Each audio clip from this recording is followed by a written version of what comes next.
SCP-225 Unstoppable and Immovable. Object Class Euclid. Special Containment Procedures.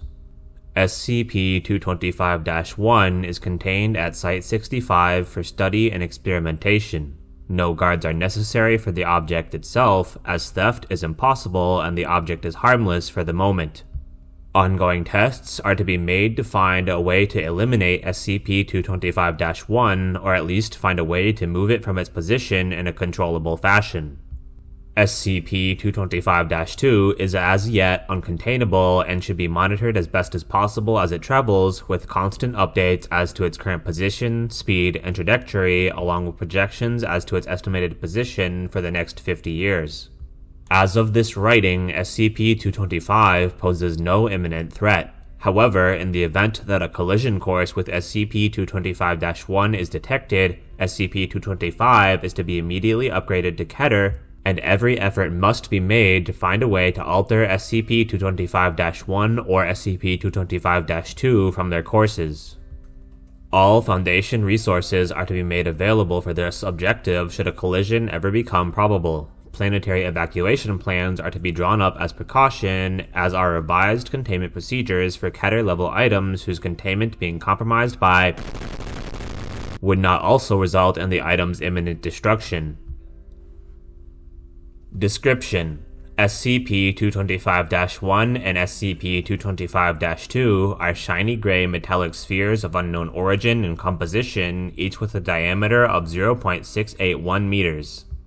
SCP-225-1 appears stable and motionless, but is in fact moving in a geosynchronous path above Earth at the exact speed of Earth's rotation, maintaining its relative position at all times. Gravity, magnetism, and all other forces tested have no effect upon it. It maintains position approximately 7.3 meters above the surface. No amount of force brought to bear on it in any direction has any effect upon its position. All tools and weaponry tested have no effect upon it physically. SCP-225-2 follows a path around the Sun that is nearly synchronous with Earth's. It does not orbit Earth. Earth rotates under it, giving the illusory appearance of traveling around the Earth at velocities usually ranging from 1,600 to 2,000 kilometers per hour, depending on its current relative altitude. It does not technically orbit the Sun either. It appears to be moving under its own power via unknown means. Its course has not been entirely predictable. Differences between SCP-225-2's path and Earth's orbit move the planet closer to or further away from SCP-225-2 within a surprisingly small level of variance to date.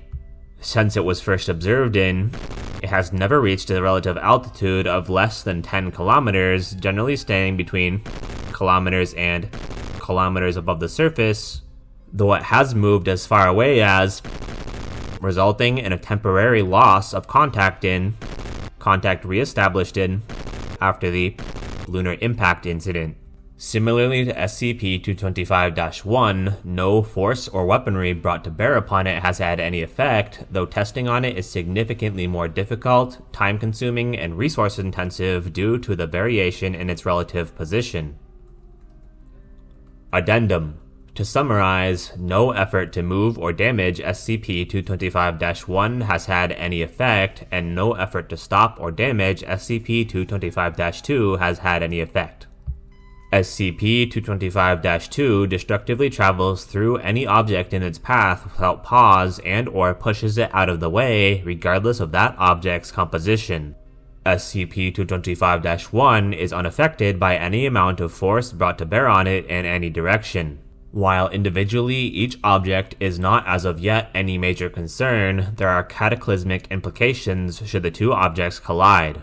Projections based on the estimated amount of material contained between the two objects, 0.33 cubic meters, approximately 2,600 kilograms, shows that should the objects annihilate each other, they would release at minimum the power of a gigaton nuclear explosion, potentially much higher depending on what they are constructed of. Since all tests thus far have shown that neither SCP-225-1 nor SCP-225-2 can be damaged or moved by any means, the possibility also exists that neither object would be annihilated, halted, or altered from their course even by contact with the other. If this is true, then a collision between SCP-225-1 and SCP-225-2 has the potential to... In this circumstance, planetary evacuation may not be sufficient and, should time permit before...